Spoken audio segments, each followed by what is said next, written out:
What's happening? It's Wizzy again. I'm joined by Professor Diggs. You guys have had the last 15 weeks to take a look at how he ranked 5A Division II, and we're going to discuss a little bit before tomorrow we go to 5A Division I. And Diggs, as I pull this up on the screen here, you have Sock as one, and I don't think there's a soul out there that'll argue too much. Tell me a little bit why you have them over Lovejoy. Obviously they Did had. you not watch the game last year, Ward? Did you not watch that game? But haven't they? There weren't you?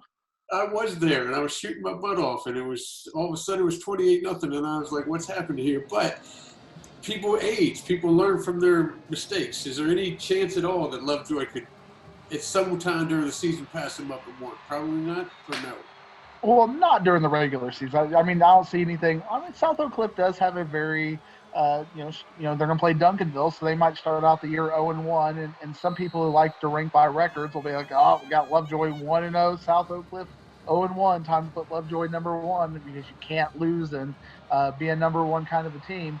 But South Oak Cliff is clearly, I think they could lose a couple of their non-district games and probably still maintain the number one. Last year, and different people are going to have different opinions on this. I almost feel like it was a situation where Lovejoy started reading their press clippings. I think all year we're talking about Alito versus Lovejoy. Who's going to win that Alito versus Lovejoy? We completely dismissed Sock because we just figured Sock would lose at some point. They always do, right? Kind of a thing. And Sock completely changed the narrative of what it means to be an inner city team, what it means to be a Dallas ISD team, and competition against some suburban schools. They took it to Lovejoy last year, and they beat Alito fourth quarter, gritty game planning kind of a thing with just a last second play. A quarterback fumbled. The defensive line got in there, made sure they couldn't recover it. Won the game late. South Oak Cliff completely changed the narrative, and now they're sitting back looking at things, and the coaches have a chip on their shoulder. If you watch their Twitter, they're not here just to be like, oh yeah, we won 1 year. They are looking to legit build a dynasty over there, and they're hoping, they're praying, Ward, that we just run our mouths against them so they can have something to put on the bulletin board to disrespect them. I love being disrespectful at the mouth, but you can't be disrespectful at the mouth for what South Oak Cliff has done, who they've got coming in, the coaches they've got leading them, the mentors they've got leading them. If you looked at my players to watch, you pretty much could take all 22 of their starters. All 22 of them are players to watch this year because they are a very, very good team. But that does open the door a little bit because Lovejoy is now going to be kind of universally picked against. And I think last year they were starting to read their own press clippings. Yeah, we're going to beat Alito. We're going to beat them one day, and then all of a sudden they lose to Frisco Liberty, and then all of a sudden they struggle in the playoffs a little bit, some more competitive games than they're used to, and then South Oak Cliff just completely blows them out of the water. So can Lovejoy kind of use being overlooked as a motivating tool? I absolutely think Coach Ross over there at Lovejoy can kind of play that angle beautifully, but I still don't think it's going to be enough to overcome South Oak Cliff.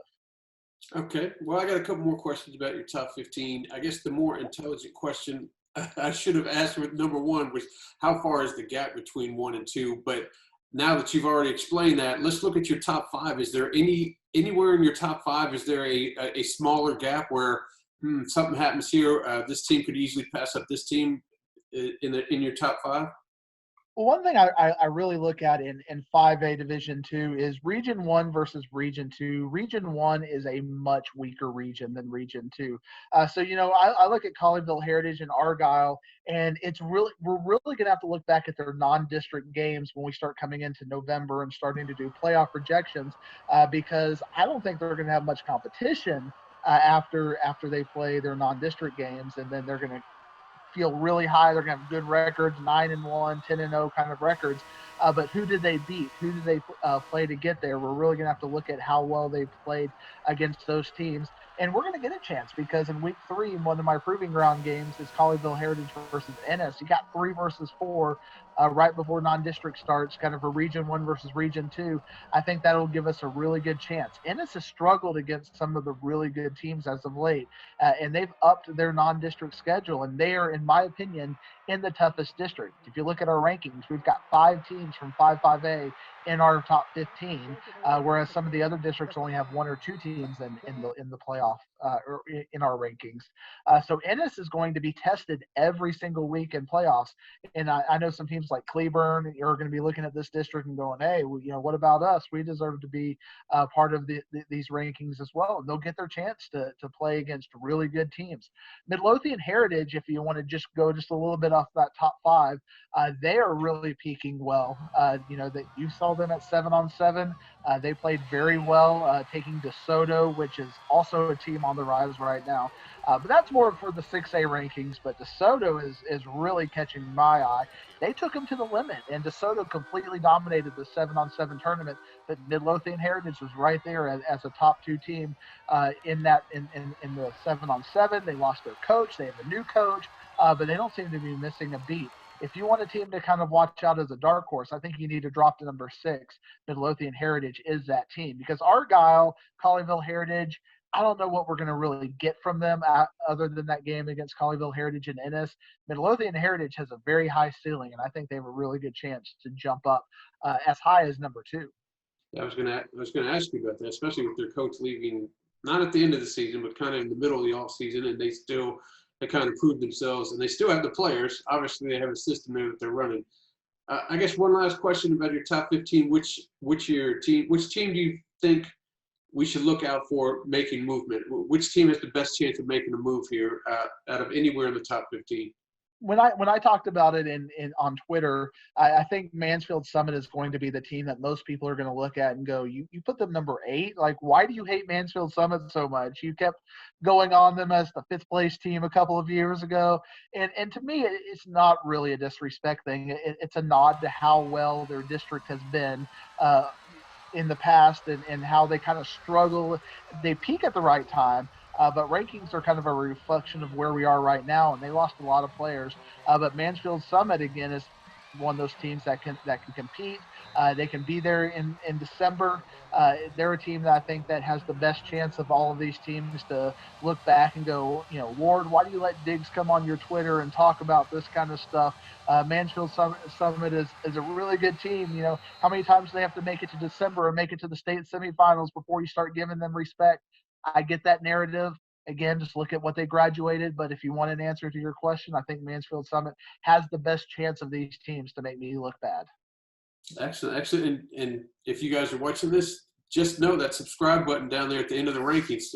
You hit subscribe to the newsletter. You hear all the information. He writes it out for you. Dixie goes into detail on each of these teams. And you can find out why your team's ranked 9th, 10th, wherever they are. And he's going to do it starting tomorrow with 5A Division 1. We're going to rank the top 15 there, starting with number 15. So 5A Division 1 fans, get ready for tomorrow because those are coming out. So I appreciate it, Diggs. Can't wait to see what you got going on for 5A Division 1. Yeah, Division 1, 5A Division 1, I think we're going to have some controversy. Dave Campbell's has released their 5A top 10 in the state, and I think there's going to be some disagreement. So I think some of the people out there on Twitter might disagree with some of my picks as we get up in the top 7 to top 5. So we'll find out what you guys think, and if you got some hard questions, you can always tweet them to the Wizard, and I will be here in a couple of weeks, and I'll answer all the tough questions about how these rankings shook out. There you go. There's always that comment button you guys can click on and let them know what time it is. So I appreciate it, Diggs. We can't wait for tomorrow to see who you got at number 15. Can't wait for the 5A Countdown Division 1 to get started. All right.